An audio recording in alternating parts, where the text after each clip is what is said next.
Today, folks, I don't always buy the dip, baby, but when I do, the dippity dip keeps dipping. And here we are in a period of extreme uncertainty. And I know that for a fact because regardless of recession-proof, tariff-proof, people would rather hold cash. They'd rather collect interest rates because they feel more confident getting a 4% rate from a treasury than they do with the uncertainty in the market today. I mean, it's almost a clean wipe across the board. The US markets, the Canadian markets, the global markets, and here I am being an absolute fool, still buying the dippity dip. I scraped together a few more bucks, bought a few more S&P shares. We'll talk about it as we review my Canadian stock portfolio, continuing to get wrecked, and in full transparency and full clarity as we talk about the Fed, Trump, what the current rate environment means. We'll review my portfolio, how much my stocks are down, what that means to me. So if you want a place of solidarity, a place where we can ride through this together and buy the dippity dips that keep dipping, hit that subscribe button, folks, because getting into it, Donald Trump tweeted that this would be a perfect time for Fed Chairman Jerome Powell to cut interest rates. He's always late, but he could now change his image, and quickly.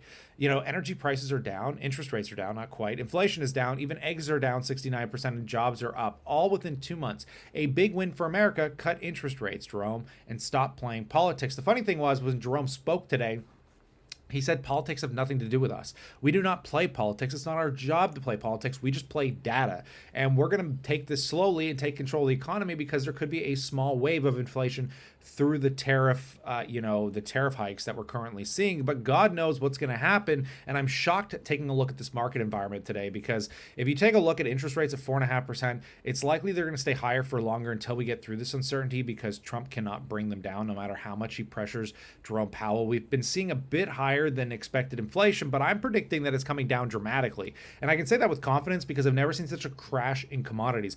Oil prices are tanking on the back of this. Gold prices are coming down. Natural gas, you name it. Look at commodities across the board, and they are tanking just as bad as the market is. And I've never really seen an effect like this. I never knew that this could actually happen, and I'm not sure what's causing it. You know, fear and tariffs are really able to bring commodity prices down the way they're coming down. It's a perplexing world that we live in, and I can't invest based off of it because I'm not an economist. I'm not a financial advisor. I can't sit here and tell you a one-to-one correlation of what's going to happen with, interest or inflation went up, tariffs went up here, this is what's going to happen to this stock there. The only thing I do know is that over the long periods of time, this is usually more noise and more drama than it is reality. And if we take a look at my portfolio, iCloud numbers was down this morning. Spreadsheet platforms running ETFs were crashing, which was crazy.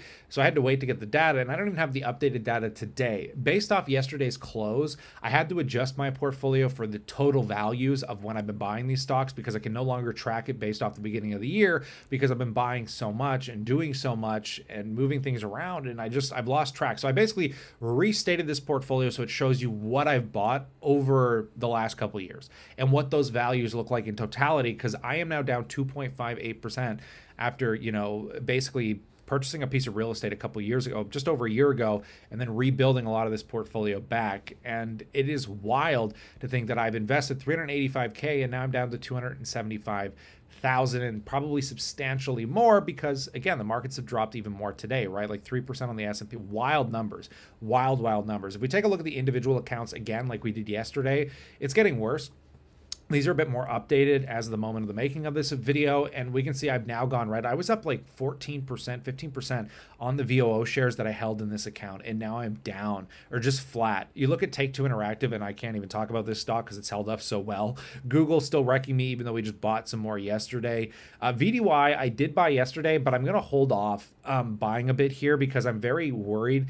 We do have an earnings period coming up, and I think earnings are actually going to solidify and level the market off, because we've gone through a quarter where I don't think most companies were largely affected by what's going on. Now, I think the uncertainty and the fear will keep people from investing aggressively, but I think earnings will still be robust enough to keep the market at bay and maybe level things off. But VDY, I'm a little concerned for because of the energy exposure.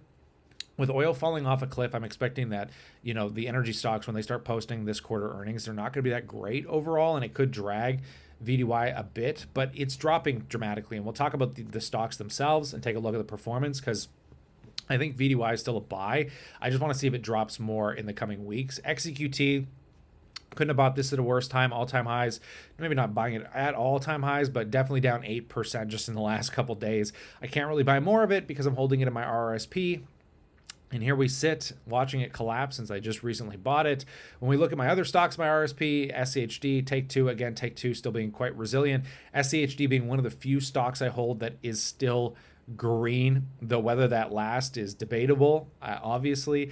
I want to talk about valuations a bit, though, in the S&P, because obviously we've been in a very valued market, and a lot of people point to like the Schiller PE. A lot of people point to, the S&P 500 PE, but these PEs don't actually reflect onto these ETFs that are more market cap weighted, that have a bit more fluctuations to them.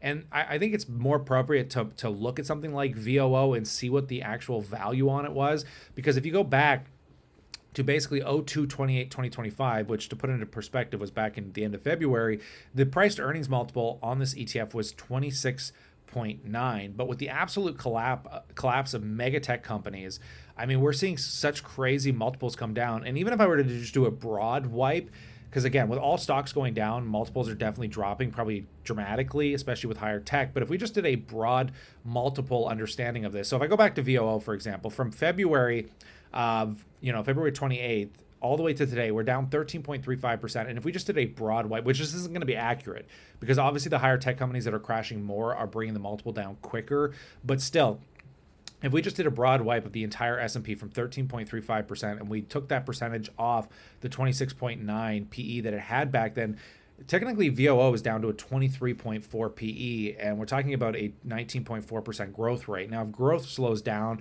if there's major fluctuations in earnings, obviously none of these numbers will truly matter at the end of the day, but I still feel like we're opening a window up to a buying opportunity if you believe this is going to be something that is short-lived. We'll be through it in the next 6 to 12 months. In a year or two, we're back on track and things are looking rosy, which is always my prediction. I don't really know what's going to happen, honestly. I just blindly buy like an absolute buffoon because I'm a finfluencer clown, and regardless of, what happens here, I always seem to get giddy. I remember the pandemic was the first time I ever took leverage out to buy stocks. And I can understand why I did that now, because I haven't felt like that since the pandemic. And can we just talk about what a wild ride the last 5 years has truly been?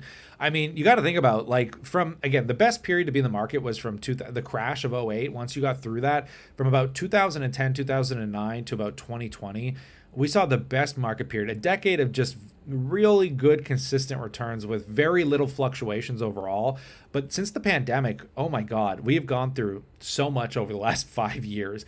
And it's crazy to go through these wild emotions. But I feel like a psychological, insane, crazy person, because I get so excited when these times are upon us, and people always kind of point out, oh, you're excited people are losing jobs, and you're excited people are struggling to live. And no, I only live in my world. I don't know what everyone else is experiencing, but in my world, like, obviously I'm lucky to still be employed, but I'm just over the moon about, like, oh my God, stocks are actually coming down to a level I haven't seen in a while. Like, we've wiped out a year worth of gains in the S&P.